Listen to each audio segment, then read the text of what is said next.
So how do you clear the Google Chrome history on Android? Let me explain it, and if it's your first time in here on Foxtecc, subscribe and you'll never miss anything important. So at first we open up the Chrome browser and you might be inside of any web page, but you can always go to the three dots for more options in the top right and proceed to either the settings, but you can as well see that delete browsing data literally shows up right there. So you can click on it as such and it's going to ask you for the time frame. So and at the top you select if you want to be deleting history for the past 15 minutes, hour, 1 day, week, 4 weeks, or all the time. So yeah, choose whatever you want. Let me pick that 24 hours. You can see some websites which I've been visiting in that, and also there are the cookies, cache, and other things.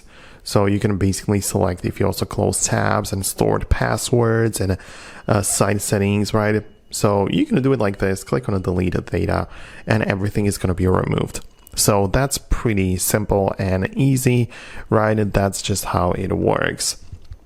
Outside of that, you should also know that if you made some searches in Google through your Google account, this data might also be stored in other places. Like if you go to myactivity.google.com, you're going to be presented with this page, especially if you are signed in, and you'll be able to browse your activity and you'll see exactly what you looked up and where you went and if you got a notification and so on. So this is like another place where your history is stored, which is a good thing if you want it, but you can as well disable it or remove the entries. So that's all I wanted to explain. Let me know your thoughts and opinions below. I'm going to wrap it up and I'll see you later.